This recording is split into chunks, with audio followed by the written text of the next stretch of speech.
Shalom, salam sejahtera untuk kita semua. Teman-teman, nama saya Omi. Saya buat video ini untuk teman-teman yang rindu untuk memahami firman Tuhan, karena kita sedang dirumahkan akibat pandemi COVID-19. Jadi, saya akan membagikan refleksi singkat untuk teman-teman semua, dan renungan dari refleksi saya ini saya ambil dari daftar bacaan Sinode Gemit. Dan sesuai dengan daftar bacaan Gemit, hari Minggu 19 April 2020, bacaannya terambil dari Matius pasal 24 ayat 37 sampai 51. Teman-teman bisa membacanya. Ya, jadi bacaan kita dalam Matius 24 ayat 37 sampai 51 ini terdiri dari dua perikop bacaan. Yang pertama, nasihat supaya berjaga-jaga. Yang kedua, perumpamaan tentang hamba yang setia dan hamba yang jahat. Dua perikop yang berbeda tetapi memiliki makna yang sama. Di perikop yang pertama itu ada perumpamaan tentang tuan rumah dan pencuri. Di perikop kedua ada perumpamaan tentang tuan dan hamba. Kita mulai dari perikop yang pertama. Di perikop yang pertama dimulai dari penjelasan yang mengatakan, pada saat anak manusia datang, keadaan manusia digambarkan sama seperti pada zaman Nuh, di mana ketika anak manusia datang untuk melenyapkan manusia, situasinya digambarkan sama ketika Allah menyuruh Nabi Nuh untuk mengingatkan manusia. Tetapi ketika manusia itu diingatkan, mereka menjadi keras hati, bahkan menertawakan Nuh yang sudah mengingatkan mereka bahwa air bah akan menyerang. Dan mereka memilih untuk makan, minum, kawin-mawin, dan tidak memperdulikan peringatan dari Nuh. Kata makan, minum, dan kawin ini bisa kita artikan sebagai hal-hal duniawi. Semakin dekat dengan hari Tuhan, manusia akan semakin mengeraskan hatinya. Mereka lebih suka menuruti keinginan daging dan nafsu. Namun masih ada beberapa orang yang tetap taat kepada Tuhan, yakni Nuh dan keluarganya. Di zaman Nuh sudah mengingatkan, dan dia diingatkan juga oleh Tuhan bahwa Tuhan akan segera mendatangkan air bah. Oleh karena itu Nuh perlu mempersiapkan kapal. Tuhan memberikan kesempatan kepada Nuh dan keluarganya untuk menyiapkan segala sesuatu sebelum air bah datang. Tetapi di masa kita ini tidak ada seorang pun yang tahu kapan Tuhan akan datang.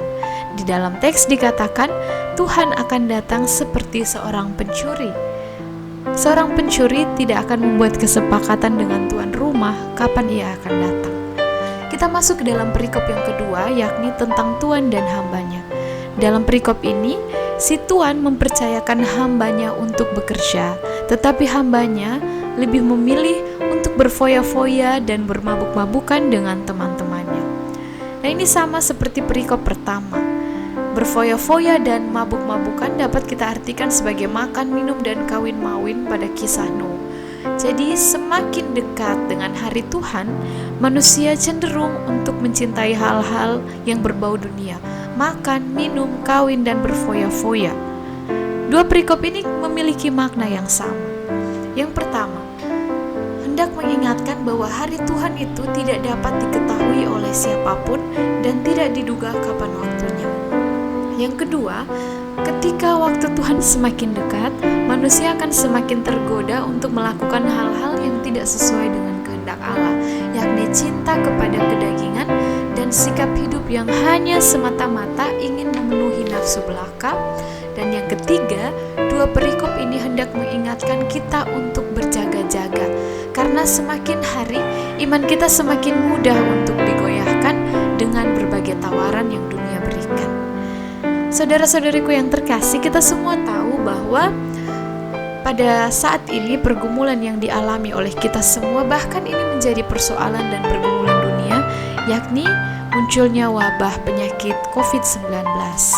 Ada beberapa orang yang bertanya, di manakah Tuhanmu, di manakah imanmu? Apakah kamu takut terhadap penyakit ini sehingga tempat-tempat ibadah ditutup? Mengapa kamu takut? Akhirnya ada beberapa orang yang tergoda untuk berjalan-jalan, beraktivitas, dan tidak memperdulikan peringatan dan himbauan yang diberikan oleh pemerintah maupun gereja.